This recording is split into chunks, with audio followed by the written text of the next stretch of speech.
Hello everyone and welcome to this video my dear friends. तर विद्यार्थी मित्रांनो, मी Rahul नाईकुडे sir आपल्या सर्वांचं या व्हिडिओमध्ये खूप खूप स्वागत करतो. तर मित्रांनो, आपण आजच्या व्हिडिओमध्ये 6 मार्च 2022 रोजी झालेला जो डिपार्टमेंटल एएसओ चा पेपर आहे, म्हणजेच सहाय्यक कक्ष अधिकारी मर्यादित विभागीय जी परीक्षा असते, तर या परीक्षेचा जो पेपर झालेला आहे 6 मार्च 2022 रोजी, या पेपरमध्ये जो इंग्रजी हा विषय आहे, तर या इंग्रजी या विषयावरती जे प्रश्न विचारले आहेत, तर त्या सर्व प्रश्नांचं एकदम सविस्तर आणि अचूक अशा प्रकारचे आपण या ठिकाणी अनालिसिस किंवा विश्लेषण करणार आहोत. त्यासोबतच तुम्हाला त्या ठिकाणी प्रत्येक प्रश्न जो आहे, तर प्रत्येक प्रश्न हा कोणत्या नियमावरती विचारलाय, कशा प्रकारे विचारलाय, हे पण आपण या ठिकाणी घेणार आहोत. आणि विशेष म्हणजे डिअर फ्रेंड्स, येणारी जी कंबाईन ग्रुप बी ची मेन्स परीक्षा असेल किंवा डिपार्टमेंटल PSI जे खात्यांतर्गत PSI परीक्षा आहे, तर या परीक्षेची पण आपल्याला या ठिकाणी जी लक्ष द्या डिअर फ्रेंड्स प्री आहे, कारण आपल्याला डिपार्टमेंटल PSI ला सुद्धा इंग्रजी हा विषय प्रीला आहे. तर यामध्ये जी 16 एप्रिल 2022 रोजी जी होणारी डिपार्टमेंटल PSI ची परीक्षा आहे, तर या परीक्षेच्या दृष्टीने सुद्धा, तसेच कंबाईन ग्रुप बी च्या परीक्षेच्या दृष्टीने सुद्धा हा व्हिडिओ आणि या पेपरमध्ये ज्या प्रकारे प्रश्न विचारले आहेत, तर ते सगळे प्रश्नांचा आपण सर्वांनीच अनालिसिस आणि या सर्वांनीच या प्रश्नांचा आपण या ठिकाणी बारकाईने आणि सविस्तर अभ्यास करणं गरजेचं आहे. तर चला मग मित्रांनो, आपण या पेपरमध्ये नेमकं आपल्याला इंग्रजी या विषयावरती प्रश्न कशा प्रकारे विचारले आहेत आणि त्या प्रश्नांच्या कॉन्सेप्ट कोणत्या आहेत आणि आपण त्याचे आन्सर की विथ त्याच्यामध्ये सोल्युशन म्हणा किंवा अनालिसिस आपण या ठिकाणी घेणार आहोत. चला तर मग आपण या ठिकाणी हा क्वेश्चन पेपर आपण पाहू आणि त्याच्यामध्ये नेमके प्रश्न कशा स्वरूपात विचारले आहेत ते पण आपण या ठिकाणी पाहू. मग तर बघा डिअर फ्रेंड्स, हा 6 मार्च 2022 रोजी झालेला सहाय्यक कक्ष अधिकारी मर्यादित विभागीय जी परीक्षा असते, तर या परीक्षेचा हा पेपर आहे. तर याच्यामध्ये डिअर फ्रेंड्स, या पेपरमध्ये आपल्याला इंग्लिश या विषयामध्ये कशा प्रकारे प्रश्न विचारले आहेत, तर हे प्रश्न आपण या ठिकाणी घेणार आहोत.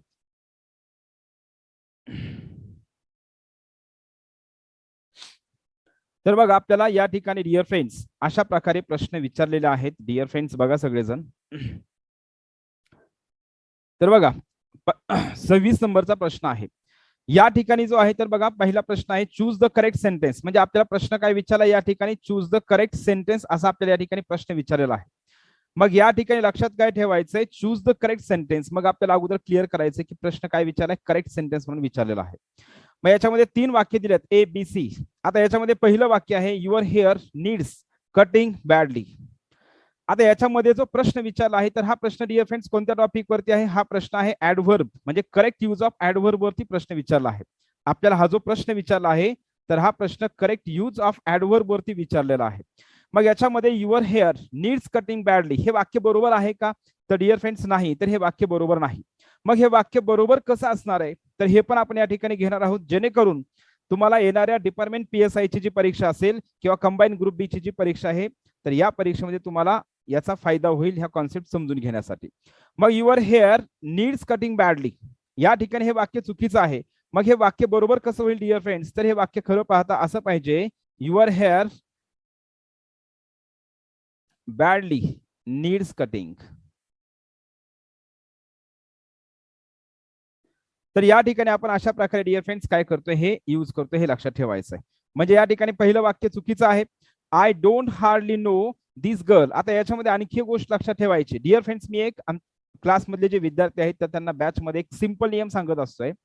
कधीही लक्षात ठेवायचे, 2 फंक्शन असलेले शब्द, समान फंक्शन असलेले शब्द एकाच वाक्यात कधीच वापरले जात नाही. म्हणजे यामध्ये लक्षात ठेवायचे, हार्डली हा शब्द हा नकारार्थी आहे आणि डोंट हे पण नकारार्थी आहे. म्हणजे हार्डली आणि डोंट हे दोन्ही शब्द या ठिकाणी डिअर फ्रेंड्स एकाच वाक्यामध्ये नकारार्थी शब्द येणार नाहीत, आणि म्हणून या ठिकाणी हे सुद्धा वाक्य चुकलेलं आहे.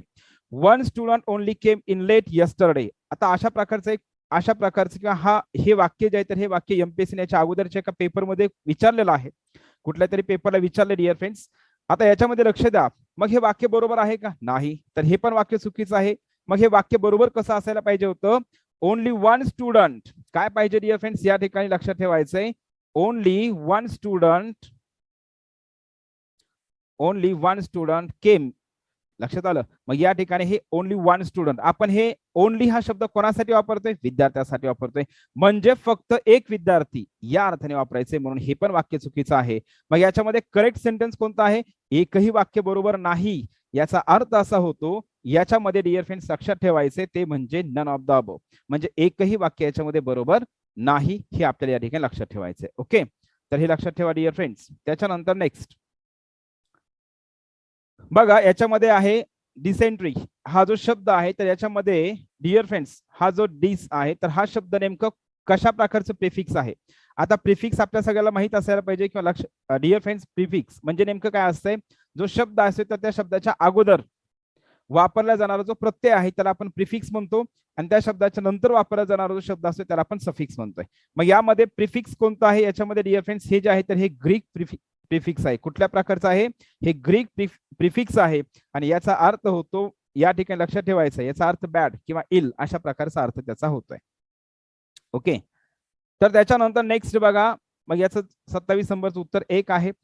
त्याच्यानंतर नेक्स्ट डिअर फ्रेंड्स 28 नंबरचा प्रश्न, लास्ट ऑगस्ट. मग आपल्याला लक्षात ठेवायचं लास्ट हा शब्द जो आहे तर लास्ट हा शब्द साधारणतः आपण कोणत्या टेन्स मध्ये वापरतोय, सिंपल पास्ट टेन्स मध्ये वापरतोय, म्हणून याचं उत्तर डिअर फ्रेंड्स काय आहे, 1 नंबरचा ऑप्शन बरोबर आहे.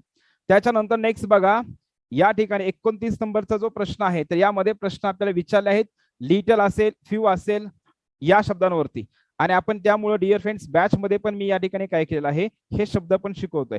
त्याच्यामध्ये बरेच विद्यार्थी काय करतात, अशा शब्दांना काय करतात, निग्लेक्ट करतात, परंतु हे असं करू नका डिअर फ्रेंड्स. हे शब्द जे आहेत तर हे शब्द महत्वाचे आहेत. मग सम असेल, फ्यू असेल, लिटल असेल, त्याच्यानंतर अ लिटल कधी वापरायचं, अ फ्यू कधी वापरायचं, द फ्यू कधी वापरायचं, या संदर्भातला कॉन्सेप्ट लक्षात ठेवायचे.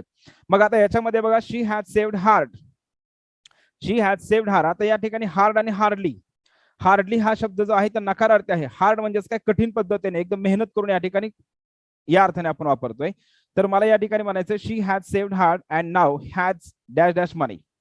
ठीक आहे, तर याच्यामध्ये डिअर फ्रेंड्स मग आपण या ठिकाणी असं म्हणू शकतो, शी हॅज सेव्ड हार्ड म्हणजे तिने मेहनतीने कमवलेलं आहे. मग याच्यामध्ये सॉरी सेव्ह केलेलं आहे, म्हणजे तिच्याकडे आता थोडेफार पैसे आहेत. मग याच्यामध्ये आपण डिअर फ्रेंड्स यूज करू शकतोय अ लिटल. काय यूज करतोय, a little money. She has now she has a little money म्हणजे त्याच्याकडे थोडेफार पैसे आहेत. आता अ लिटल म्हणजेच काय, हे पॉझिटिव्ह आहे, म्हणजे थोडेफार पैसे असणे, आणि लिटल म्हणजेच काय, जवळजवळ नसल्यासारखंच आहे. ठीक आहे, she has saved hardly, she has hardly saved असं जर असतं तर या ठिकाणी लिटल आलं असतं, पण या ठिकाणी हार्ड हा शब्द आहे डिअर फ्रेंड्स, मग या ठिकाणी अ लिटल आहे. त्याच्यानंतर शी इज नॉट लोनली, ती एकटी नाही, ती एकटी नाही म्हणजेच तिला काही फ्रेंड्स आहेत. मग या ठिकाणी डिअर फ्रेंड्स पॉझिटिव्ह, मग कुठला शब्द येईल याच्यामध्ये, अ फ्यू हा शब्द येणार आहे याच्यामध्ये. कुठला, अ फ्यू, कारण अ फ्यू म्हणजेच काय, थोडे, परंतु याच्यामध्ये डिअर फ्रेंड्स थोडे म्हणजे त्या ठिकाणी हा पॉझिटिव्ह शब्द आहे, आणि फ्यू हा शब्द म्हणजेच काय, फ्यू हा शब्द निगेटिव्ह आहे, नकारार्थी आहे, आणि याचा अर्थ होतो जवळजवळ नसल्यासारखंच. मग ती एकटी आहे का नाही, म्हणजे तिला काही फ्रेंड्स आहेत, तिला थोडेफार फ्रेंड्स आहेत, या अर्थाने आपण या ठिकाणी अ फ्यू वापरतोय. आणि त्याच्यानंतर he ate a large number of cakes, आपण अ लार्ज नंबर ऑफ असते ना, या सोबत आपण काय करतो dear friends, plural noun use करू शकतोय, आणि म्हणून या ठिकाणी डिअर फ्रेंड्स काय येणार आहे, हे जे आहे तर हे आपण या ठिकाणी 2 नंबरचा ऑप्शन बरोबर आहे. ओके, त्याच्यानंतर नेक्स्ट 30 नंबरचा जो प्रश्न आहे, पुढचा प्रश्न बघा, या ठिकाणी आपल्याला प्रश्न विचारलाय करेक्ट स्पेलिंगचा प्रश्न विचारलाय. कशाचा, करेक्ट स्पेलिंग. लक्ष द्या डिअर फ्रेंड्स, आता याच्यामध्ये आपल्याला वाक्य दिले आहेत, आणि त्या वाक्यामधून आपल्याला प्रश्न, या वाक्यामधून नेमकं करेक्ट स्पेलिंग असलेलं जे वाक्य आहे ते कोणतं आहे. लक्ष द्या, करेक्ट स्पेलिंग असलेलं, point out the sentence that has a correct spelling. ज्या वाक्यामध्ये करेक्ट स्पेलिंग असलेला शब्द आहे तर ते आपल्याला वाक्य या ठिकाणी काय करायचं डिअर फ्रेंड्स, निवडायचं आहे. मग आता याच्यामध्ये लक्ष द्या, she ultimately uttered the truth while dying on the death bed. आता डाईंग हा जो शब्द आहे तर डिअर फ्रेंड्स डाईंग हा शब्द लक्षात ठेवायचा आहे. तर या ठिकाणी जे आयएनजी प्रत्यय असतात ना, त्या आयएनजी प्रत्यय या संदर्भातला हा नियम लक्षात ठेवायचा डिअर फ्रेंड्स. आपण हे बॅच मध्ये लक्ष द्या घेतलेलं आहे डिअर फ्रेंड्स. बघा, डाईंग, डी वाय ई आणि डी आय ई असे 2 शब्द आहेत. डी आय ई, डाय म्हणजे मरणे, आणि या ठिकाणी डी वाय ई, डाय म्हणजेच आपण केसांना जो कलर देतो ना, केसांना डाय करणे, कलर देणे, केसांना कलर देणे. ओके, केसांना कलर आपण देतो, त्याला आपण वापरतो डिअर फ्रेंड्स डाय, डी वाय ई. आता याच्या संदर्भातला नियम काय आहे, डी वाय ई साधारणतः क्रियापदाच्या शेवटी जर ई हा शब्द ई असेल तर ई आपण काढून आयएनजी प्रत्यय वापरत असतोय. ई असेल तर ई काढून आयएनजी प्रत्यय वापरतो. पण या ठिकाणी लक्षात ठेवायचं डिअर फ्रेंड्स, डाय हा शब्द जो आहे तर डाय हा शब्द याला काय आहे, अपवाद आहे. डाय हा शब्द काय आहे, अपवाद आहे. कारण डाय या शब्दाचं DYE डाय या शब्दाचं शेवटचं जे ई आहे तर ई काढून आपण टाकत नाही, तर त्या शब्दालाच आपण आयएनजी वापरतोय. पण कोणत्या अर्थाने, केसांना कलर देणे या अर्थाने. बरं आता इथंच मी क्लिअर करतो, डाय या क्रियापदाचं जे ई आहे तर ई का काढून टाकत नाही, त्याचं रिझन असं आहे डिअर फ्रेंड्स. ते म्हणजे काय, ई का काढून टाकत नाही त्याचं रिझन असं आहे. आणि ते रिझन म्हणजे डिअर फ्रेंड्स लक्षात ठेवायचं या ठिकाणी, कारण DIE. आता आपला पुढचा एक नियम असा याच्यामध्ये आहे, जर क्रियापदाच्या शेवटी आई असेल, काय असेल, आई असेल, तर त्या क्रियापदाला आयएनजी प्रत्यय वापरताना ते आई काढतात. जसं की DIE आहे, याच्या शेवटी आई आहे, मग काय करायचंय त्या ठिकाणी लक्ष द्या, आई काढून त्या ठिकाणी आपण वाय वापरत असतोय. जर क्रियापदाच्या शेवटी आई असेल तर आई काढून आपण वाय वापरतो आणि नंतर आयएनजी वापरतोय. मग या ठिकाणी हा जो डाय, मरणे हा जो शब्द आहे तर डाय या शब्दाचं पण काय होते, आपण ज्यावेळेस आयएनजी प्रत्यय वापरायचे त्यावेळेस त्याचं आई काढून वाय करतो आणि त्याचं स्पेलिंग काय होते, DYING. आणि या शब्दाचं जर आपण ई काढलं, कलर देणे या शब्दाचं जर ई काढलं, तर या शब्दाचं आणि या शब्दाचं स्पेलिंग एकच होत आहे आणि दोन्ही शब्द मरणे या अर्थानेच होतील. मग त्याच्यामध्ये वाक्य समजून घ्यायला पण कन्फ्युजन होईल. आणि यासाठी डिअर फ्रेंड्स काय आहे, डाय हा जो शब्द आहे तर डाय हा शब्द क्रियापदाच्या शेवटी जर ई प्रत्यय, मी तुम्हाला सिंपल सांगतो, लक्ष द्या. पहिला आपला साधारण नियम काय आहे, क्रियापदाच्या शेवटी जर ई असेल तर ई काढून आयएनजी प्रत्यय वापरतो. जसं की राईट आहे, याच्या शेवटी ई आहे, मग आपल्याला आयएनजी प्रत्यय वापरायचा आहे, ई काढायचा आणि आयएनजी प्रत्यय वापरायचा. पण या नियमाला अपवाद शब्द मी काय सांगितलं तुम्हाला, अपवाद शब्द आहे DYE डाय. डाय म्हणजे कलर देणे. तर या शब्दाचा अपवाद काय आहे, या शब्दाच्या शेवटी म्हणजे या क्रियापदाच्या शेवटी जे ई आहे तर ई काढून न टाकता काय करायचं, त्या ठिकाणी आपल्याला आयएनजी प्रत्यय वापरायचा आहे. हे आपल्याला या ठिकाणी लक्षात ठेवायचं आहे. ओके. आणि त्याचं रिझन मी तुम्हाला सांगितलं, काय, ज्या क्रियापदाच्या शेवटी आई येतं तर त्या ठिकाणी आई काढून आपण काय करतो, वाय वापरतो. आणि म्हणून या ठिकाणी डिअर फ्रेंड्स लक्षात ठेवायचंय की या डाय आणि या डाय मध्ये कन्फ्युजन होतंय. आणि म्हणून या ठिकाणी हा जो आहे तर हा डाय या क्रियापदाचं ई तसंच राहतंय. कुठल्या अर्थाने, कलर देण्या अर्थाने. मग जर या ठिकाणी जे आहे तर लक्ष द्या, DYE आहे म्हणजेच या ठिकाणी याचा अर्थ काय झाला, कलर देणे, केसांना कलर देणे या अर्थाने हा शब्द वापरलेला आहे म्हणायचं. केसांना कलर देणे या अर्थाने शब्द वापरलेला आहे.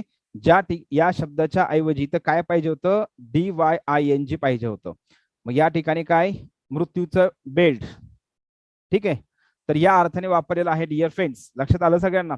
म्हणून या ठिकाणी हे चुकलेलं आहे. कॉपिंग someone else ideas loses half of its worth. ठीक आहे, आता या ठिकाणी हे आपल्याला वाक्य बघू आपण, एक एक जे सहज समजते ते आपण अगोदर क्लिअर करू. फॉरगेटिंग हा शब्द लक्ष द्या, फॉरगेट या शब्दाचं आपण आयएनजी प्रत्यय लावतो ना, तर ते कसं असतं डिअर फ्रेंड्स, फॉरगेट. तर या ठिकाणी डबल टी वापरतोय म्हणजे या ठिकाणी हे चुकलेलं आहे. Now days worshipping God at the public places is strictly forbidden. आता मी तुम्हाला बऱ्याच वेळ शिकवत असताना तुम्हाला सांगितलं डिअर फ्रेंड्स, या ठिकाणी लक्ष द्या, फॉरबिड हा जो शब्द आहे तर फॉरबिड या क्रियापदाचं पहिलं रूप, दुसरं रूप, तिसरं रूप लक्षातच ठेवायचं आहे. आपल्या परीक्षेसाठी खूप महत्वाचं आहे. जो 2019चा महापोर्टलचा जे पेपर झाले त्याच्यामध्ये तलाठ्याची जी परीक्षा होते त्या परीक्षेमध्ये सुद्धा आपल्याला याचं V3 विचारलं होतं. फॉरबिड याचं सेकंड फॉर्म लक्षात ठेवायचे फॉरबिड असतंय आणि थर्ड फॉर्म लक्षात ठेवायचे फॉरबिडन असते. काय असते, फॉरबिडन, फॉरबिड, फॉरबिड आणि फॉरबिडन. तर या ठिकाणी लक्षात इथं फॉरबिडन पाहिजे होतं, म्हणजे इथं पण हे चुकलेलं आहे. तर या ठिकाणी हे 3 वाक्य आपल्याला सहज समजतात की हे चुकलेलं आहेत. याचा अर्थ होतो आपल्याला याच्यातलं एकच करेक्ट स्पेलिंगच विचारलंय, म्हणजे या ठिकाणी 2 नंबरचा ऑप्शन बरोबर आहे. ठीक आहे, त्याच्यानंतर नेक्स्ट बघूया डिअर फ्रेंड्स, पुढचा प्रश्न या ठिकाणी बघू. 31 नंबरचा प्रश्न आहे. आपल्याला पंक्च्युएशन मार्क वरती प्रश्न विचारले आहेत. पंक्च्युएशन मार्क वरती प्रश्न विचारले आहेत. तर याच्यामध्ये लक्षात द्या डिअर फ्रेंड 31. तर याच्यामध्ये पंक्च्युएशन मार्क म्हणजे प्रश्न काय विचारला आहे, point out the sentences which have the correct punctuation mark. म्हणजेच विराम चिन्ह जे आहे ते विराम चिन्ह असेल किंवा कॅपिटल लेटर जे आहे तर त्याचा सगळ्याचा विचार करून कोणतं वाक्य बरोबर आहे आपल्याला या ठिकाणी बघायचं आहे. आता गंगा ही नदीचं नाव आहे, आपल्या सगळ्याला माहिती आहे. आपण जे नदींचं नाव असतात तर नदीचे नाव आपण काय करतो, कॅपिटल लेटर मध्ये लिहितो. आणि तसंच दुसरी गोष्ट महत्वाची, साधा आणि सिंपल बेसिक नियम आहे. वाक्याची सुरुवात आपण ज्यावेळेस करतो तर वाक्याच्या सुरुवातीचं पहिलं जे शब्द आहे तर त्याचं जे लेटर आहे तर ते काय असते डिअर फ्रेंड्स, कॅपिटल लेटर करायचं असते. मग या ठिकाणी हे वाक्य चुकलेलं आहे. ठीक आहे, त्याच्यानंतर या ठिकाणी हे पण लक्ष द्या, पहिल्याच बेसिक नियम मध्ये हे बसत नाही. डी नंबरचं वाक्य, कारण या ठिकाणी पण काय पाहिजे, वाक्याची सुरुवात ही कॅपिटल लेटरने होत असते, म्हणजे हे पण वाक्य 100% चुकलेले आहेत, एकदम सरळ सरळ आहेत. ओके, आता आपण याचा जरी विचार आपण केला तरी पण आपण उत्तरापर्यंत पोहोचतो डिअर फ्रेंड्स, लक्ष द्या सगळेजण. ठीक आहे, आता त्याच्यानंतर नेक्स्ट आहे पुढचं वाक्य बघा, दिलीप कुमार. आता दिलीप कुमार आपल्या सगळ्याला माहित आहे, दिलीप कुमार हे प्रॉपर नाउन आहे आणि प्रॉपर नाउन वाक्यामध्ये कुठं जरी आलं तरी पण त्या ठिकाणी लक्षात काय ठेवायचं डिअर फ्रेंड्स, ते पण कॅपिटल लेटर मध्ये लिहिलं जातं. म्हणजे 3 वाक्य तर सहज चुकलेले आहेत. ओके, आता राहिला प्रश्न या ठिकाणी, हे जे तिसरं जे वाक्य आहे सी नंबरचं, ते वाक्य आपण नेमकं या ठिकाणी बघू, हे बरोबर आहे का चुकीचं आहे. आता याच्यामध्ये पण काय आहे dear friends, single inverted comma. आता खरं पाहता शेक्सपियर्स अपॉस्ट्रॉफी वापरल्याच्या नंतर पुढे या ठिकाणी जे आहे तर याला इन्व्हर्टेड कॉमा वापरायची डिअर फ्रेंड्स खरं पाहता गरज नाही. ठीक आहे, पण आता आपल्याला 3 तर वाक्य सहज समजलेत की 100% हे 3ही वाक्य चुकलेले आहेत. कोणतं, ए बी डी. आता आपण या ठिकाणी बघू मग ऑप्शन मध्ये, ए याच्यामध्ये लक्ष द्या, ए बी सी, पण याच्यामध्ये डी नाही. आपल्या डीचं जरी कन्फ्युजन असेल, सपोज एखाद्याला म्हणतोय मी तुम्हाला या ठिकाणी सांगतोय की एखाद्या वाक्याचं कन्फ्युजन असेल आणि बाकीचे वाक्य जर तुमचे ठामपणे उत्तर तुम्हाला माहित असतील तर त्याच्याही आधारे आपण उत्तर कसं काढू शकतोय हे तुम्हाला या ठिकाणी सांगण्याचा प्रयत्न करतोय.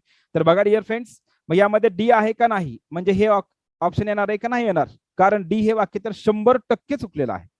त्याच्यानंतर नेक्स्ट बी सी डी आहे, याच्यामध्ये सी आहे. समजा एखाद्याला सी बद्दल कन्फ्युजन आहे, इथे इन्व्हर्टेड कॉमा पाहिजे का नाही पाहिजे याच्याबद्दल कन्फ्युजन आहे, पण आपल्याला हे बी माहित आहे ए नंबरचं वाक्य 100% चुकलेलं आहे, म्हणजे हे पण ऑप्शन येणार नाही. ठीक आहे, हे पण ऑप्शन याच्यामध्ये येणार नाही.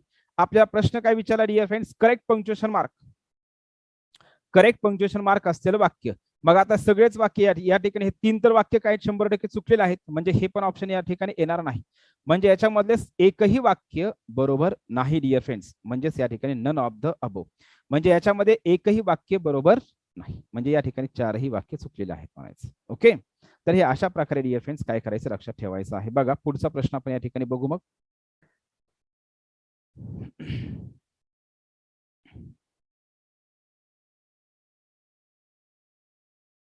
चला ठीक आहे, आता बघा लक्ष द्या डिअर फ्रेंड्स, एक तुम्हाला सांगतोय, या पेपरमध्ये डिपार्टमेंटल एएसओचा जो पेपर झाला, या पेपरमध्ये आपल्याला शब्दावरती जर तसं पाहता विचार जर केला फक्त प्युअर शब्दांवरती, तर एवढा एकच प्रश्न आपल्याला या ठिकाणी शब्दांवरती विचारलेला आहे आणि स्पेलिंगचा एक शब्द. अन्यथा सगळे जे प्रश्न आहेत ते सगळे प्रश्न तुम्हाला हे ग्रामरवरती विचारलेले आहेत. आणि मी पुन्हा एकदा रिक्वेस्ट करेल, जे डिपार्टमेंट PSI ची तयारी करत आहेत येणाऱ्या 16 एप्रिलच्या परीक्षेची, त्यांनी हा जो व्हिडिओ आहे किंवा याच्यामध्ये जे प्रश्न आहेत तर हे सगळे प्रश्न सविस्तर या ठिकाणी आपण त्या ठिकाणी अभ्यासले पाहिजे आणि त्याचं अनालिसिस सविस्तर आणि एकदम व्यवस्थित काळजीपूर्वक ऐकलं पाहिजे डिअर फ्रेंड्स. बघा कम आफ्टर आहे, तर या ठिकाणी फ्रेजेस वरती आपल्याला या ठिकाणी काय केलं डिअर फ्रेंड्स, हा प्रश्न विचारला, एकच प्रश्न आहे आपल्याला शब्दांवरती. तर या ठिकाणी कम आफ्टर आहे, कम आफ्टर जे आहे तर कम आफ्टर म्हणजेच या ठिकाणी चेस म्हणतो. कम बाय आहे, तर कम बायचा अर्थ होतो डिअर फ्रेंड्स या ठिकाणी manage to get. Come around आहे, कम अराउंडचा या ठिकाणी अर्थ होतो चेंज वन्स ओपिनियन. आणि कम अलॉंग आहे तर याचा अर्थ होतो या ठिकाणी कम अलॉंग म्हणजेच काय, अराईव्ह. तर या ठिकाणी मग डिअर फ्रेंड्स अशा प्रकारचं, म्हणजे पहिल्याचं काय असणार या ठिकाणी आय, म्हणजे एचं आय, सॉरी एक मिनिट डिअर फ्रेंड्स, हे जे आहे तर याचा 2 नंबरचा ऑप्शन आहे जोडी, याची 1 नंबरची पेअर आहे, याची 4 नंबरची पेअर आहे आणि याची 3 नंबरची पेअर आहे. मग अशा प्रकारचा ऑप्शन कुठं आहे, 2 1 4 3, 2 1 4 3, म्हणजे या ठिकाणी हे ऑप्शन या ठिकाणी बरोबर आहे. ओके, चला पुढचा प्रश्न बघू डिअर फ्रेंड्स आपण. तर या ठिकाणी बघा आपला प्रश्न विचारला आहे कुठला, the sparrows would come into, म्हणजे या ठिकाणी आपल्याला काय केलं, ह्या शब्दाला प्रश्न अंडरलाईन केलेला आहे आणि या प्रश्नाचं आपल्याला विचारलंय की हे अंडरलाईन केलेले जे शब्द आहेत तर ते कोणते शब्द आहेत. आता डिअर फ्रेंड्स तुम्हाला एक सांगतो, सेम अशा प्रकारचा प्रश्न हा 2018 का 2019चा जो MPSC फॉरेस्टचा पेपर झाला या पेपरमध्ये विचारला होता, परंतु त्याच्यामध्ये जे आहे तर त्याच्यामध्ये ऑप्शन म्हणजे 2 उत्तर त्याचे येत होते आणि म्हणून त्यांनी तो प्रश्नच काय केला त्या ठिकाणी कॅन्सल केलेला होता. ठीक आहे, तर याच्यामध्ये हे वुड असेल, मस्ट असेल, शुड असेल, हे जे शब्द आहेत तर हे शब्द साधारणतः डिअर फ्रेंड्स काय आहेत, तर हे शब्द जे आहेत तर शब्द हे मॉडल ऑक्झिलरी व्हर्ब्स आहेत. काय आहेत, मॉडल ऑक्झिलरीज आहेत. आता बरेच जण जे आहेत तर याच्यामध्ये फक्त या शब्दांना मॉडल्स म्हणतात आणि म्हणून मी शिकवत असताना लिहून देत असतो, यांना मॉडल्स पण म्हणतात आणि यांना मॉडल ऑक्झिलरी व्हर्ब सुद्धा म्हटलं जात आहे. ठीक आहे, म्हणून याचं उत्तर हे आहे डिअर फ्रेंड्स. आता पार्टिसिपल, आता आपण याच्यामध्ये एवढं नको जायचं, आपण आपले जे युट्यूब चॅनल आहे तर त्याच्यावरती पार्टिसिपल असेल, इन्फिनिटिव्ह असेल किंवा वर्ब या टॉपिक वरती डिटेलमध्ये व्हिडिओ आहे, एकदम डिटेलमध्ये सगळेच टाईप मी त्यामध्ये कव्हर केले, तर तुम्ही तो व्हिडिओ पाहू शकता डिअर फ्रेंड्स. बघा आता याच्यामध्ये रोडंट्स म्हणजे कुरतडणारे जे असतात ना, तर ते प्राणी कोणते आहेत? तर याच्यामध्ये डिअर फ्रेंड्स ग्रॅमॅटिकल सायंटिफिक जर विचार जर केला तर याच्यामध्ये जे आहे तर फक्त आणि फक्त याच्यामध्ये काय येते, माईस हे येत आहे. पण प्रश्न काय विचारला, which is not included in rodents. तर याच्यामध्ये डिअर फ्रेंड्स याच्यामध्ये रोडंट्स मध्ये कोणता प्राणी येत नाही असा प्रश्न आपल्याला विचारलाय. मग याच्यामध्ये कॅट तर 100% आपल्याला माहित आहे, कॅट तर येतच नाही, कॅट येत नाही. आणि रॅबिट पण त्याच्यामध्ये येत नाही डिअर फ्रेंड्स, कारण रॅबिट जे आहेत तर रॅबिट्स याच्यामध्ये लक्षात ठेवायचंय. आता हे जे रोडंट्स आहेत, आता जे सायन्स अभ्यास जे करतात त्यांना तुम्हाला त्याच्यामध्ये लक्षात येईल डिअर फ्रेंड्स. ठीक आहे, म्हणजे सायंटिफिक आहे हा प्रश्न, तसा जर विचार केला म्हणजे सायन्सच्या रिलेटेड प्रश्न आहे. तर याच्यामध्ये काय करायचं डिअर फ्रेंड्स, रॅबिट्स आणि कॅट्स हे दोन्ही जे आहेत तर दोन्ही काय नाहीत, रोडंट्स नाहीत. म्हणून याचं उत्तर जे आहे तर याचं उत्तर हे 1 नंबरचं ऑप्शन बरोबर येते. ठीक आहे, चला नेक्स्ट प्रश्न आपण बघू डिअर फ्रेंड्स.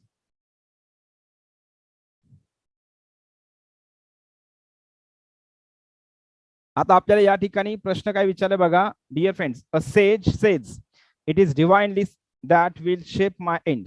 आता याच्यामध्ये हे वाक्य आहे डायरेक्ट स्पीच इनडायरेक्ट स्पीचचं वाक्य आहे. कधीही लक्षात ठेवायचं आहे, लक्ष द्या डिअर फ्रेंड्स, इथं लक्षात कधीही ठेवायचं आहे काय, डायरेक्ट स्पीचचं इनडायरेक्ट स्पीच करत असताना आता मी तुम्हाला सांगत असतोय, डायरेक्ट स्पीचचा इनडायरेक्ट स्पीच करत असताना सगळ्यात पहिली गोष्ट एक करायची, लक्ष द्या सगळेजण, दिलेल्या वाक्यामध्ये जे रिपोर्टिंग व्हर्ब आहे, याला सेजला आपण रिपोर्टिंग व्हर्ब म्हणतोय, अगोदर या रिपोर्टिंग व्हर्बचा टेन्स चेक करायचा डिअर फ्रेंड्स. आता परीक्षेमध्ये याच्यावरती मुद्दामून काय करते एमपीएससी, आपल्याला सिंपल प्रेझेंट टेन्स मध्ये हे रिपोर्टिंग व्हर्ब देते. आणि आपल्याला जे आहे तर आपल्याला सवय लागली, एम इज आलं की वॉज वेअर करायचं, हॅव हॅज आलं की हॅड करायचं, विल आलं की वुड करायचं, शाल आलं की शुड करायचं, ही सवय लागली आपल्याला. पण या ठिकाणी सगळ्यात महत्वाची गोष्ट अगोदर काय करायची, रिपोर्टिंग व्हर्ब बघायचे. का रिपोर्टिंग व्हर्ब बघायचे, कारण जर रिपोर्टिंग व्हर्ब हे प्रेझेंट टेन्स मध्ये असेल, रिपोर्टिंग व्हर्ब जर प्रेझेंट टेन्स मध्ये किंवा फ्युचर टेन्स मध्ये जर असेल डिअर फ्रेंड्स, तर पुढचं जे रिपोर्टेड स्पीच आहे तर त्याच्या टेन्स मध्ये आपण बदल करत नाहीत, त्याच्या टेन्स मध्ये आपण बदल करत नाहीत, हे आपल्याला या ठिकाणी लक्षात ठेवायचंय. आणि म्हणून इथं एमिझरचा बदल वॉज वेअर हॅव हॅडचा बदल हॅड असा कुठलाही केला जात नाही. आणि रिपोर्टिंग व्हर्ब इथं प्रेझेंट टेन्स मध्ये आहे, तर इनडायरेक्ट स्पीच मध्ये इनडायरेक्ट स्पीच करताना सुद्धा रिपोर्टिंग व्हर्ब काय करायचंय, प्रेझेंट टेन्स मध्येच ठेवायचं आहे. आणि याच्यामध्ये लक्ष द्या, इथं सेड केलंय, पास्ट केलंय, इथं पास्ट केलंय, इथं पास्ट केलंय, तसं जर आपण सरळ जरी विचार केला तर हे तीनही ऑप्शन या ठिकाणी चुकीचे आहेत आणि या ठिकाणी हे बरोबर आहे. जर तुम्हाला आणखी एक याच्यामध्ये ऑप्शन सेजचं दिलं असतं, इथं सेजचं आणखी एक ऑप्शन दिलं असतं आणि त्याच्यामध्ये इथं इजच्या ऐवजी जर वॉज दिलं असतं, इथे विलच्या ऐवजी जर वुड दिलं असतं, तर आपण बरेच विद्यार्थी काय करतात, त्यांनी पाठांतर केलं असतंय, एमी जर आलं की वॉज वेअर करा, शाल आलं की शुड करा, विल आलं की वुड करा, तर विद्यार्थ्यांनी ते उत्तर बरोबर केलं असतं. परंतु लक्षात काय ठेवायचं, हा नियम लक्षात ठेवायचा, रिपोर्टिंग व्हर्ब जर प्रेझेंट टेन्स मध्ये किंवा फ्युचर टेन्स मध्ये असेल तर रिपोर्टेड स्पीचच्या टेन्स मध्ये बदल करायचा नाही. म्हणजे एमिझर जर वाक्यामध्ये असेल तर एमिझरच त्या ठिकाणी ठेवायचं आहे. तर अशा प्रकारे डिअर फ्रेंड्स लक्षात ठेवायचंय, म्हणजे याचं उत्तर हे 2 नंबरचं ऑप्शन बरोबर आहे. चला ठीक आहे, नेक्स्ट बघू आपण पुढं. वुड रॅदर, वुड रॅदर जे आहे तर वुड रॅदरचे कॉन्सेप्ट लक्षात कधीही ठेवायची. याच्यामध्ये बघा एमपीएससीने आपल्याला याच्या अगोदर एक प्रश्न विचारलाय, वुड रॅदर नंतर क्रियापदाचं किती रूप वापरायचं. तर लक्षात ठेवायचंय, वुड रॅदरच्या नंतर नेहमी क्रियापदाचं पहिलं रूप वापरलं जातं आणि त्यांच्या नंतर पण क्रियापदाचं पहिलं रूप वापरायचं आहे. 2 क्रियांपैकी जी क्रिया करायला आवडते, पसंत करतो, त्यासाठी आपण या ठिकाणी काय करतो, वुड रॅदर वापरतोय. म्हणजे याच्यामध्ये 2 क्रियांपैकी जी क्रिया करायला आपल्याला आवडते ती क्रिया आपण काय करतो, वुड रॅदरच्या नंतर घेतो आणि जी क्रिया करायला आपल्याला आवडत नाही, ज्याला ऑप्शन मध्ये आपण ठेवतोय, तर त्याला आपण दॅनच्या नंतर घेतोय. मग या ठिकाणी या वाक्यामधून प्रश्न काय विचारलाय, या वाक्यामधून वुड रॅदर मधून कशा प्रकारचा अर्थ व्यक्त होतोय, तर याच्यामध्ये चॉईस असते किंवा प्रेफरन्स असतोय. लक्षात आलं सगळ्यांना. म्हणजे या ठिकाणी आपण म्हणतो ना, I would rather die than surrender, म्हणजे मी शरण जाण्यापेक्षा मरण स्वीकारेल किंवा मरण पत्करेल किंवा मरण न पसंत करतो. म्हणजे याच्यामध्ये काय डिअर फ्रेंड्स, 2 पैकी आपल्याला या ठिकाणी काय चॉईस किंवा आपण पसंती प्रेफरन्स देतोय, कशाला, मरण्याला प्रेफरन्स देतोय याच्यामध्ये. म्हणून या ठिकाणी काय करायचंय, चॉईस किंवा प्रेफरन्स हे त्याचं उत्तर आहे डिअर फ्रेंड्स. ओके, त्याच्यानंतर नेक्स्ट बघू, आपल्याला प्रश्न विचारला इनकरेक्ट यूज ऑफ प्रिपोजिशन, म्हणजे कोणत्या वाक्यामध्ये इनकरेक्ट प्रिपोजिशन आहे. आता लक्षात द्या, कन्फाइंड विथ हे बरोबर आहे. त्याच्यानंतर नेक्स्ट बघायचं, लक्षात ठेवायचं, ही वॉज अफ्लिक्टेड, अफ्लिक्टेड सोबत पण विथ बरोबर आहे. त्याच्यानंतर नेक्स्ट गॉड बेस्टोज, आता लक्षात द्या, बेस्टो सोबत कधीही लक्षात ठेवायचे अपॉन असते, गॉड बेस्टोज अपॉन, कधीही लक्षात ठेवायचे बेस्टो सोबत काय वापरतात डिअर फ्रेंड्स, अपॉन वापरतात, बेस्टो सोबत अपॉन वापरतात, हे लक्षात ठेवायचंय. मग इथं लक्षात काय ठेवा डिअर फ्रेंड्स, या ठिकाणी हे वाक्य चुकलेलं आहे and this baby never parts with, part सोबत पण आपण विथ वापरतो. म्हणजे या ठिकाणी हे वाक्य बरोबर आहे. आणि याच्यातलं ऑप्शन कोणतं चुकलेलं आहे, म्हणजे वाक्य कोणतं चुकीचं आहे, 3 नंबरचं वाक्य चुकीचं आहे. म्हणजे उत्तराचा ऑप्शन कोणता आहे डिअर फ्रेंड्स, हे 3 नंबरचा ऑप्शन उत्तराचा आहे. लक्ष द्या, आन्सर ऑप्शन कोणतं आहे, 3. मी फक्त इथं राईट रॉंग केलेत. ठीक आहे, आन्सर ऑप्शन 3. त्याच्यानंतर नेक्स्ट बघा, या ठिकाणी लक्षात ठेवायचं डिअर फ्रेंड्स. नेक्स्ट बघा, तर याच्यामध्ये जो आपल्याला या ठिकाणी जो प्रश्न विचारलेला आहे, तर प्रश्न लक्षात ठेवायचे या ठिकाणी बघा डिअर फ्रेंड्स. पुढचा प्रश्न आपण या ठिकाणी बघू. मग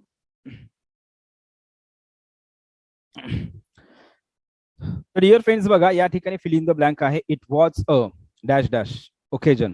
तर it was a dash dash occasion म्हणजेच या ठिकाणी आपण म्हणतोय मोमेंटस ओकेजन. ठीक आहे, मुवमेंट तर येणार नाही, मोमेंटेड येणार नाही. मग याच्यामध्ये मोमेंटस ओकेजन आपण या ठिकाणी म्हणत असतोय. आता या ठिकाणी लक्ष द्या, प्रश्न विचारलाय आपल्याला, हे जे शब्द अंडरलाईन केलेले आहेत, तर या ठिकाणी हे शब्द कशा, या शब्दांची पार्ट ऑफ स्पीच कोणती आहे, असा प्रश्न आपल्याला या ठिकाणी विचारलाय. सेम अशा प्रकारचा प्रश्न आपल्याला एमपीएससी फॉरेस्टचा डिअर फ्रेंड्स विचारलेला होता. तर या ठिकाणी बघा, सो असेल, बट असेल, बिसाइड्स असेल आणि दो असेल. आता आपल्याला एक तर याच्यामध्ये एक जरी 100% कन्फर्म माहित असेल, सो हे काय आहे, कंजंक्शन आहे. बट हे सुद्धा कंजंक्शन आहे डिअर फ्रेंड्स.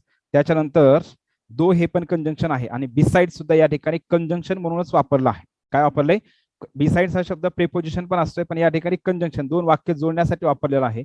याचा अर्थ असा होतो, या चारही वाक्यामध्ये हे शब्द जे आहेत तर हे कंजंक्शन म्हणून या ठिकाणी वापरलेले आहेत. ठीक आहे. त्याच्यानंतर आपल्याला पॅसेजचा डिअर फ्रेंड्स या ठिकाणी प्रश्न आहे पॅसेज वरती. पॅसेज डिअर फ्रेंड्स हा जर तुम्ही रीड केला तर बऱ्यापैकी त्याच्यामध्ये जे आहे तर थोडासा बरा, म्हणजे एवढा पण अवघड नव्हता आणि एवढा पण सोपा नव्हता. ठीक आहे, मीडियम लेवलचा पॅसेज होता. ठीक आहे. तर आता याच्यामध्ये डिअर फ्रेंड्स आपल्याला प्रश्न जो आहे तर प्रश्न बघा, पॅसेज वरती जो विचारलेला आहे ते, हा जो पॅसेज आहे तर हा पॅसेज स्टॅम्प कलेक्टिंग या संदर्भातला पॅसेज आहे डिअर फ्रेंड्स. बघा, पहिला प्रश्न या ठिकाणी लक्ष द्या. 34 आपण प्रश्न तर सगळे कव्हर केलेत ना, 34 यस. ठीक आहे. बघा, कारण काय होतं, आपण पुढे नेक्स्ट पेज घेताना कधी कधी काय होतात, एखादं पेज जातं डिअर फ्रेंड्स. बघा, लक्ष द्या. What do many people think about a stamp. आता तुम्ही पॅसेज रीड केल्याच्या नंतर तुम्हाला लक्षात येईल डिअर फ्रेंड्स, हा स्टॅम्प कलेक्टिंग संदर्भातला आहे. तर याच्यामध्ये पहिलंच लक्ष द्या, या ठिकाणी लक्ष द्या डिअर फ्रेंड्स, पहिलंच वाक्य आहे याच्यामध्ये, इथे दिलेलं आहे डिअर फ्रेंड्स, हे slip of paper, it takes a letter from one town to another town. हे अशा प्रकारे ही ओळ पहिल्याच ओळीमध्ये या ठिकाणी जे आहे तर दिलेलं आहे उत्तर याचं. तर याचं हे बरोबर आहे, a piece of, it is just a piece of paper. त्याच्यानंतर काही लोकांना असं वाटतं, म्हणजे काही लोकांची सवय हॉबी आहे आणि काही लोकांना वाटतं अरे त्याच्यामध्ये नेमकं आहे काय. परंतु लक्ष द्या, what do many people think about a stamp, what do many people, तर याच्यामध्ये मग it is just a piece of paper असं समजतात काही जण. तर याच्यामध्ये लक्षात काय ठेवायचं हे आहे, याच्यामध्ये it is just a piece of paper. त्याच्यानंतर it takes a letter from one place to another place. आता लक्ष द्या, याच्यामध्ये डिअर फ्रेंड्स इथं दिलंय, a stamp is to many people just a slip of paper that takes a letter from one town or country to another. ठीक आहे. याच्यामध्ये मग काय करतात, लक्ष द्या, याच्यामध्ये हे आहे आणि पुढे काय सांगितलं लक्ष द्या, याच्यामध्ये हिस्ट्री हे ते सगळं त्याच्यामध्ये स्टॅम्पचं पण याच्यामध्ये महत्व जे आहे ते महत्व याच्यामध्ये पुढे सांगितलेलं आहे डिअर फ्रेंड्स. ओके. काही लोकांना वाटतं हे काय वेस्ट ऑफ टाइम आहे, वेस्ट ऑफ एफर्ट आहे, वेस्ट ऑफ मनी आहे. त्याच्यानंतर नेक्स्ट, तर याच्यामध्ये स्टॅम्प कलेक्टिंग जे आहे तर त्याच्यामध्ये आपल्या त्याच्यामध्ये लक्ष द्या, त्याची या ठिकाणी म्हणजे प्लस पॉईंट पण त्यामध्ये सांगितलं. चला ठीक आहे, लक्ष द्या. आपण आता या ठिकाणी उत्तराकडे जाऊ डिअर फ्रेंड्स. मग ह्याचं हे उत्तर तर आहेच. याच्यानंतर it takes a letter from one place to another place, म्हणजे हे पण बरोबर आहे. मग याच्यामध्ये लक्षात काय ठेवायचं डिअर फ्रेंड्स, इथं लक्षात ठेवायचं आहे, तर ते म्हणजे काय, तर याचं डिअर फ्रेंड्स लक्षात आपल्याला ठेवायचं आहे, ए बी तर आहे. पण काही लोक याच्यामध्ये काय करतात डिअर फ्रेंड्स, हे असं समजतात, म्हणजे याला निगेटिव्ह घेतात. ठीक आहे. आणि इट कंटेन्स अ हिस्ट्री हे जे आहे तर याच्यामध्ये डिअर फ्रेंड्स काय, इट कंटेन्स अ हिस्ट्री हे याच्यामध्ये डिअर फ्रेंड्स याचं प्लस पॉईंट आहे. ओके. तर याच्यामध्ये लक्षात ठेवायचंय. मग याचं जे आहे तर डिअर फ्रेंड्स बघा, लक्ष द्या, हे सगळेच, तर याच्यामध्ये ए आणि बी तर बरोबर येतं याच्यामध्ये. ठीक आहे. मग हे आपण जर निगेटिव्ह अर्थाने जर घेतलं असं, what do many people think about a stamp, बरेच लोक याच्याबद्दल काय विचार करतात, तर हे अशा प्रकारे आहे. ठीक आहे. आता हे स्टॅम्प कलेक्टिंग संदर्भातलं हे पण याच्यामध्ये आपल्याला दिलेलं आहे याच्यामध्ये डिअर फ्रेंड्स, पॅसेजमध्ये याचा पण उल्लेख आहे. पण इट कंटेन्स अ हिस्ट्री हे पॉझिटिव्ह आहे, म्हणजे प्लस आहे, त्याच्याबद्दल जे लोकांची सवय आहे, ज्यांची हॉबी आहे, तर ते लोक याच्यामध्ये काय करतात, ही प्लस पॉइंट म्हणजे त्यात इट कंटेन्स अ हिस्ट्री म्हणजे जे स्टॅम्प असतात तर त्या स्टॅम्पवरती काय असतात डिअर फ्रेंड्स, तर त्या देशाची किंवा त्याच्यामध्ये काय असतात, त्याच्यामध्ये काही हिस्ट्री पण असते त्याच्यामध्ये. ठीक आहे, तर हे अशा प्रकारे त्याच्यामध्ये सांगितलेलं असते. त्याच्यावरती जे चिन्ह असतात, तर स्टॅम्पवरती जे चिन्ह असतात तर त्याच्यामधून पण मेसेज असतो आणि हिस्ट्री असते. म्हणून या ठिकाणी लक्षात ठेवायचं ए आणि बी येईल. ठीक आहे, जर आपण जर असा विचार केला, म्हणजे काही लोक निगेटिव्ह विचार करतात, मग नेमकं स्टॅम्प कलेक्टिंग मध्ये काय आहे, वेस्ट टाइम वेस्ट आहे, या निगेटिव्ह अर्थाने जर पाहिलं तर याचं उत्तर हे येते. ठीक आहे, आणि जर आता याच्यामध्ये देण्याचा प्रकार आहे, पण मला तर 100% या ठिकाणी खात्री आहे हेच, अन्यथा फक्त एबीसी, पण याच्यामध्ये हेच येईल. एक नंबर 41 नंबर बघा, स्टॅम्प कलेक्टिंग हॅज, मग स्टॅम्प कलेक्टिंगला काही कसल्याही प्रकारचं लिमिट्स नाही, लॉस तर नाहीच, पण याच्यामध्ये काय डिअर फ्रेंड्स, नो लिमिट्स. मग इथं आपल्याला एक ओळ दिलेली आहे, लक्ष द्या कोणती बघा, इथे एका ओळीमध्येच उत्तर दिलंय, stamp collecting has no limits, याच्यामध्ये लिमिट्स नाही आला. ठीक आहे, तर लक्षात ठेवायचं याच्यामध्ये, हे लक्षात ठेवायचं. दुसरी गोष्ट महत्वाची आहे, पुढे 42 नंबरचा प्रश्न बघा, याच्यामध्ये काय काय इन्व्हॉल्व आहे. What attraction is involve in collecting new stamps, म्हणजे नवीन स्टॅम्प गोळा करण्यामध्ये कशा प्रकारचं अट्रॅक्शन आहे, काय कुठली गोष्ट आकर्षित करते. तर याच्यामध्ये लक्ष द्या dear friends, to obtain them before one's rivals, त्याच्यानंतर to obtain them at a cheaper price, तर हे निगेटिव्ह आहे, म्हणजे स्वस्तमध्ये भेटतात म्हणून या ठिकाणी घेतात का नाही. त्याच्यानंतर to use them for sending letters to one's friends. ठीक आहे, त्याच्यानंतर to sell them later at a higher price, तर या ठिकाणी हे असं पण नाही, म्हणजे लोक काय करतात, स्टॅम्प गोळा करतात म्हणजेच काय, अगोदर गोळा करून ठेवायचं आणि पुढे त्याला काय करू शकतो आपण, मोठ्या किमतीमध्ये विकू शकतो, या अर्थाने तर नाहीच डिअर फ्रेंड्स.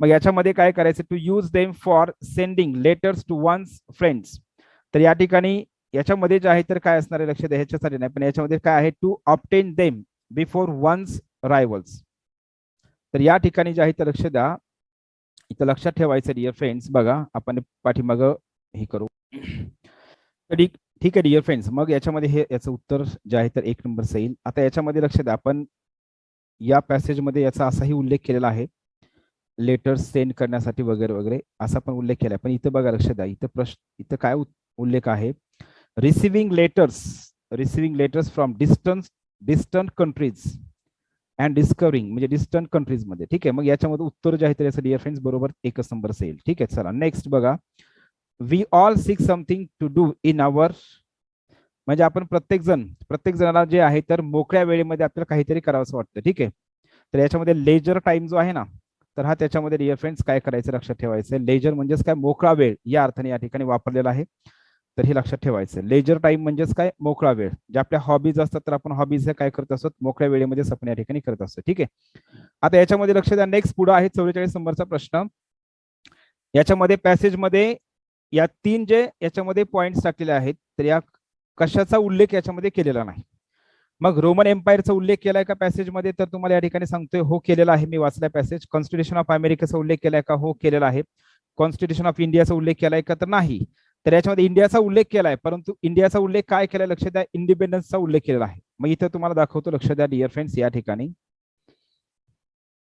या पॅसेजमध्ये काय काय उल्लेख बघा, कशाचा उल्लेख केला आहे, द एन्शंट रोमन एम्पायरचा उल्लेख आहे, कॉन्स्टिट्यूशन ऑफ अमेरिकेचा उल्लेख आहे, आणि इंडियाज इंडिपेंडन्स याचा या ठिकाणी उल्लेख आहे डिअर फ्रेंड्स. पण याच्यामध्ये कशाचा उल्लेख नाही, कॉन्स्टिट्यूशन ऑफ इंडियाचा उल्लेख नाही, म्हणजे या ठिकाणी ए आणि बी बरोबर आहे, म्हणजे हे बरोबर आहे आणि याच्यामध्ये सी चुकीचा आहे. म्हणजेच याच्यामध्ये उल्लेख कशाचा केलेला नाही, उल्लेख कशाचा केलेला नाही, तर त्याच्यामध्ये सी, म्हणजे याच्यामध्ये याचं उत्तर पर्याय क्रमांक हा आहे. याचा उल्लेख केला डिअर फ्रेंड्स. ठीक आहे, मी हे कट करतो, म्हणजे याचा रोमन एम्पायरचा उल्लेख केला आहे, कॉन्स्टिट्यूशन ऑफ अमेरिकेचा उल्लेख केला आहे, फक्त कॉन्स्टिट्यूशन ऑफ इंडियाचा उल्लेख केलेला नाही, म्हणून या ठिकाणी याचं उत्तर काय आहे, 2 नंबरचा ऑप्शन बरोबर आहे. चला ठीक आहे, पुढचा प्रश्न बघू आपण या ठिकाणी.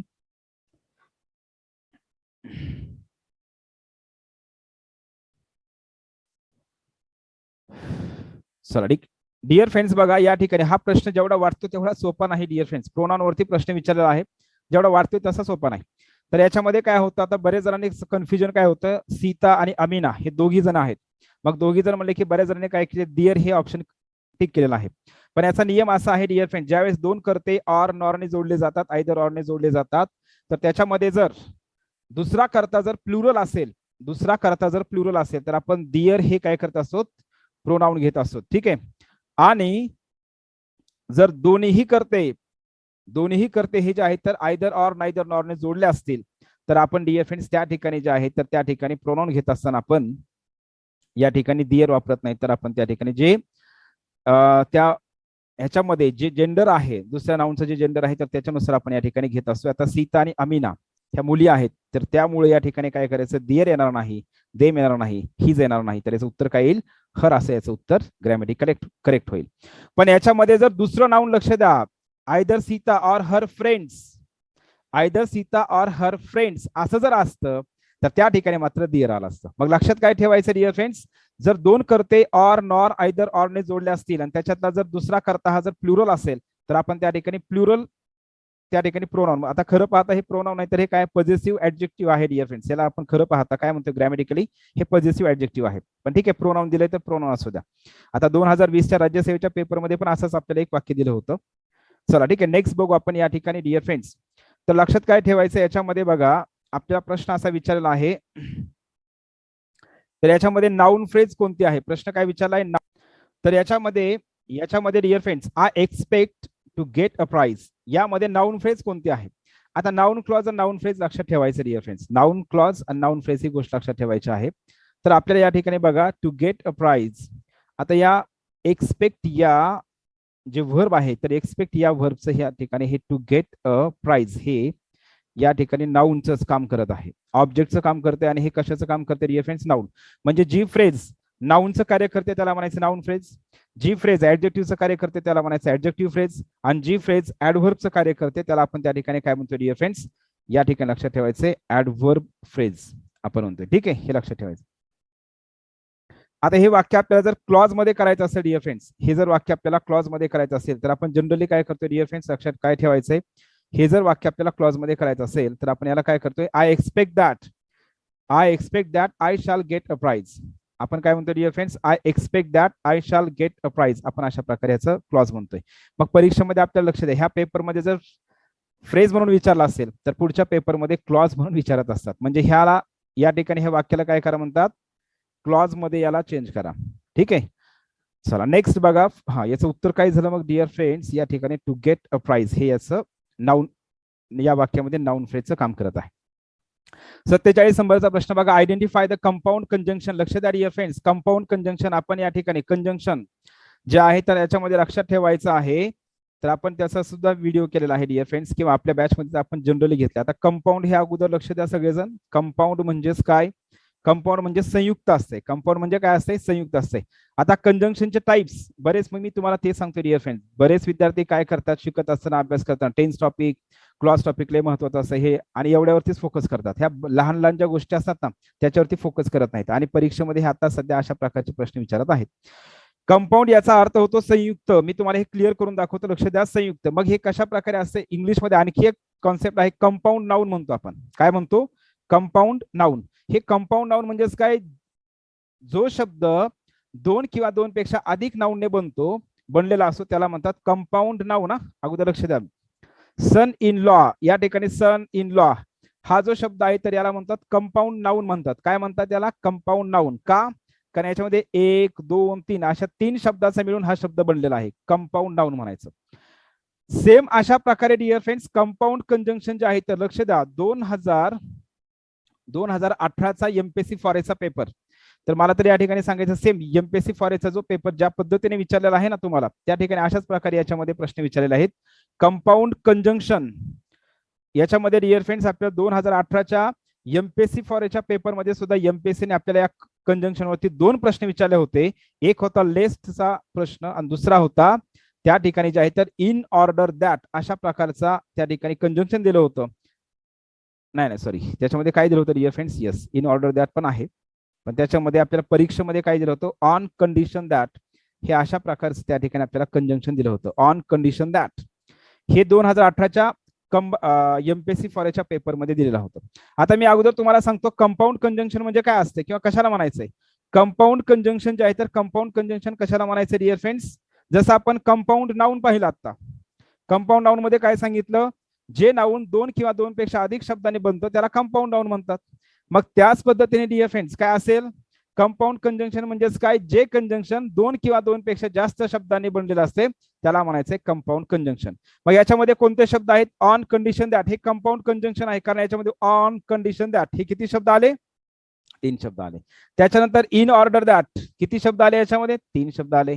त्याच्यानंतर सो दॅट असेल, त्याच्यानंतर ऍज दो असेल, असे जे शब्द असतात ना, तर हे लक्षात ठेवायचं, यांना म्हणायचंय कंपाऊंड कंजंक्शन. बरं, आपल्या परीक्षेमध्ये कोणता शब्द याच्यापैकी दिला तर लक्ष द्या, दोन किंवा दोन पेक्षा जास्त शब्द आले, ज्या कंजंक्शन मध्ये दोन किंवा दोन पेक्षा जास्त शब्द असतात त्याला आपण काय म्हणतो डिअर फ्रेंड्स, कंपाऊंड कंजंक्शन म्हणतो. मग याच्यामध्ये लक्ष द्या, he walks as though he is slightly lame, या ठिकाणी ऍज दो हे जे आहे तर याच्यामध्ये लक्षात ठेवायचंय कंपाऊंड कंजंक्शन कोणतं आहे, तर याच्यामध्ये आहे ऍज दो, हे कंपाऊंड कंजंक्शन आहे. लक्षात आलं, तर हे लक्षात ठेवायचं डिअर फ्रेंड्स. येणाऱ्या परीक्षेसाठी सर्वांना खूप महत्वाचा आहे, हा पेपर सगळ्यांनी व्यवस्थित रीड केला पाहिजे आणि त्याचा अभ्यास केला पाहिजे. आता या ठिकाणी जे इफ स्टेटमेंट आहे, तर या इफ स्टेटमेंट संदर्भातला आपल्याला हा प्रश्न विचारला डिअर फ्रेंड्स, इफ स्टेटमेंट संदर्भातला प्रश्न आहे.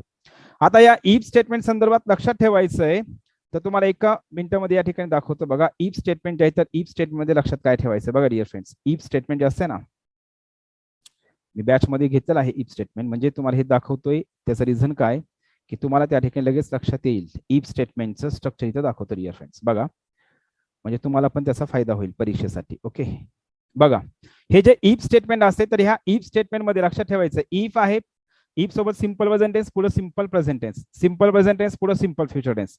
मग या ठिकाणी आपल्याला काय करायचं, टेन्स अग्रीमेंट या ठिकाणी लक्षात ठेवायचं आहे. तर हा टॉपिक मी डिटेल मध्ये त्या ठिकाणी घेतलेला आहे.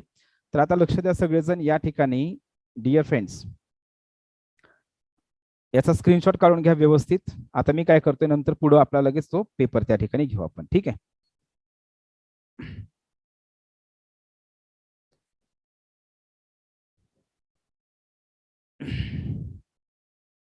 हा,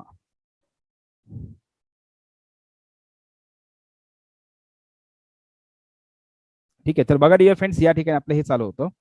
तर याच्यामध्ये इफ स्टेटमेंट आहे, तर इफ स्टेटमेंटचं काय सांगितलं तुम्हाला, टेन्स अग्रीमेंट त्या ठिकाणी महत्वाचं आहे. ओके, आता या ठिकाणी बघा, हे इफचा क्लॉज आहे, याला आपण म्हणतो इफ क्लॉज, इथं पाहिजे.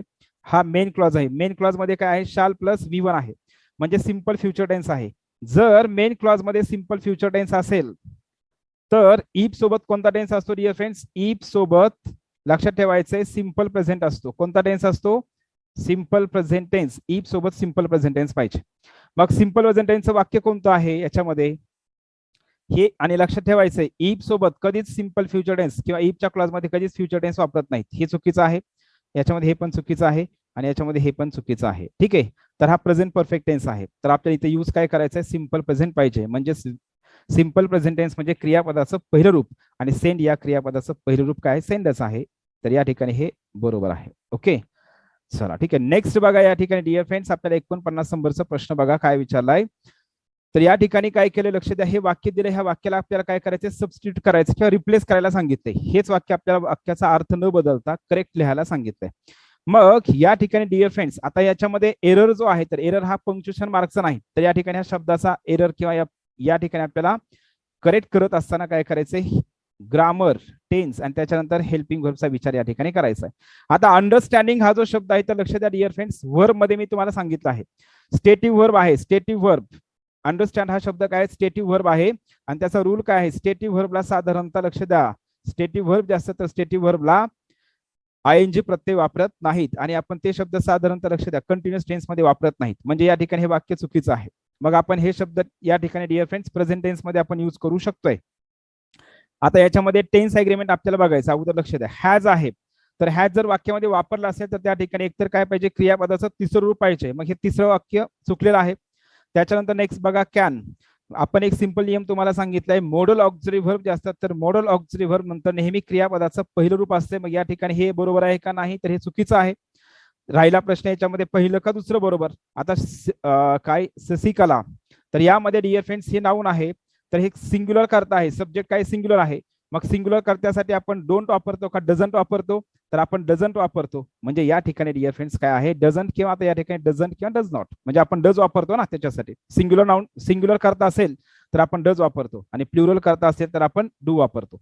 याच्यामध्ये याचं उत्तर 2 नंबरचं ऑप्शन या ठिकाणी बरोबर आहे. ओके, चला ठीक आहे. नेक्स्ट बघा डिअर फ्रेंड्स, इथं प्रश्न आपल्याला या ठिकाणी विचारलेला आहे. कोणता प्रश्न विचारलाय डिअर फ्रेंड्स? तो म्हणजे आर्टिकल संदर्भातला आपल्याला प्रश्न विचारलाय. कशा संदर्भातला प्रश्न विचारलाय आपल्याला या ठिकाणी डिअर फ्रेंड्स? आर्टिकलचा आपल्याला या ठिकाणी प्रश्न विचारलेला आहे. आर्टिकल. ओके. आता याच्यामध्ये आर्टिकल जे आहे तर लक्षात द्या, आर्टिकलचा आपल्याला जो प्रश्न विचारलाय तर लक्षात काय ठेवायचंय बघा. आता लक्षात द्या, हे जे 4 वाक्य आहेत आपल्याला सरळ सरळ प्रश्न या ठिकाणी दिला नाही डिअर फ्रेंड्स यांनी. सरळ सरळ जो प्रश्न आहे तर तो सरळ सरळ या ठिकाणी प्रश्न आपल्याला या ठिकाणी दिलेला नाही. ओके, सरळ सरळ म्हणतो आपण. ठीक आहे. तर आता याच्यामध्ये लक्षात काय ठेवायचंय बघा डिअर फ्रेंड्स, आपल्याला हे 4ही वाक्य जे आहेत तर 4ही वाक्य आपल्याला या ठिकाणी बघायचे. तर बघा डिअर फ्रेंड्स, तर आपल्याला मी तुम्हाला सांगितलं की याच्यामध्ये आपल्याला वाक्य आहेत आणि वाक्य दिलेले आहेत. त्याच्यामध्ये कोणत्या म्हणजे हे जे 4 वाक्य आहेत तर या कोणत्या वाक्यामध्ये आर्टिकल जे आहे आर्टिकल प्रॉपर म्हणजे योग्य ते आर्टिकल वापरलं नाही, करेक्ट आर्टिकल वापरलेलं वाक्य नाही, तर याच्यामध्ये आर्टिकल कोणत्या वाक्यामध्ये आर्टिकल बरोबर वापरलेलं नाही असा त्या ठिकाणी प्रश्न विचारलेला आहे. ठीक आहे. मग याच्यामध्ये लक्ष द्या, आता या ठिकाणी इन्व्हेन्शन ऑफ इलेक्ट्रिसिटी, तर आपण साधारणतः काय करतो, हे नाउन ऑफ नाउनची वाक्यरचना असेल तर द आर्टिकल वापरतो, म्हणजे या ठिकाणी वाक्य चुकलेलं आहे. त्याच्यानंतर लक्ष द्या, याच्यामध्ये the centre of Indian democracy आपण या ठिकाणी पण असं म्हणतोय, the centre of Indian democracy, लक्षात ठेवायचं हे. त्याच्यानंतर आपल्याला हे तर माहिती आहे सन वेस्ट, जे सन असेल तर त्यापूर्वी आपण द आर्टिकल वापरतो. त्याच्यानंतर दिशांचं नाव असेल तर त्यापूर्वी द आर्टिकल वापरतो, म्हणजे हे पण वाक्य चुकलेलं आहे. त्याच्यानंतर मदर, आता ही जी आहे तर ही एक कादंबरी आहे, तर ही कादंबरी अशी आहे द मदर असे या कादंबरीचं नाव आहे, द मदर असं कादंबरीचं नाव आहे, म्हणजे हे पण या ठिकाणी चुकलेलं आहे. तर याच्यामध्ये सी आणि डी तर हे 100% फिक्स चुकलेलं आहे, सी आणि डी. ओके. त्याच्यानंतर या ठिकाणी आपण जर नाउन ऑफ नाउनचा विचार केला तर हे दोन्ही वाक्य चुकलेले आहेत, म्हणजेच कोणत्याच वाक्यामध्ये या ठिकाणी आर्टिकल बरोबर वापरलेलं नाही. तर या ठिकाणी डिअर फ्रेंड्स, तर या ठिकाणी उत्तर काय येईल मग? Point out the sentence which do not have proper articles, म्हणजेच या सगळ्याच वाक्यामध्ये आर्टिकल बरोबर वापरलेलं नाही, या अर्थाने आपण या ठिकाणी हे करतोय. ठीक आहे. तर डिअर फ्रेंड्स, अशा प्रकारे आपण हे जे आहे तर याचं विश्लेषण, या क्वेश्चन पेपरचं आपण विश्लेषण सविस्तर केलेलं आहे. तर सगळ्या ग्रामरच्या कॉन्सेप्टचा विचार करून मी तुम्हाला या ठिकाणी सांगितलं आहे. एखादा प्रश्न इकडे तिकडे त्या ठिकाणी चेंज कधी कधी एमपीएससी जे आहे तर एमपीएससीचे आन्सर केलं आपल्याला कदाचित झालं तर होऊ शकतंय, अन्यथा मी तर तुम्हाला सांगते प्रॉपर आहे हे 100%. अशा प्रकारे आपण करेक्ट तुम्हाला अनालिसिस करून दिलेलं आहे. ठीक आहे. तर डिअर फ्रेंड्स बघा आता मग, तर ठीक आहे मग डिअर फ्रेंड्स थांबू. तर आणखी एकदा मी सांगतोय, जे डिपार्टमेंट पीएसआय ची तयारी करतात तर त्या सर्वांनी या पेपरचं जे आहे तर एकदम सविस्तर अनालिसिस, एकदम व्यवस्थित अनालिसिस केलं तर तुम्हाला येणारी जे 16 एप्रिलला जी आपली डिपार्टमेंट पीएसआय ची प्री आहे तर त्या पेपरमध्ये तुम्हाला निश्चित त्याचा फायदा होईल. आणि जे कंबाईनचे विद्यार्थी आहेत तर त्यांनी सुद्धा हा क्वेश्चन पेपर त्याचा अनालिसिस करणं गरजेचं आहे. ठीक आहे, थांबू मग. Thank you everybody.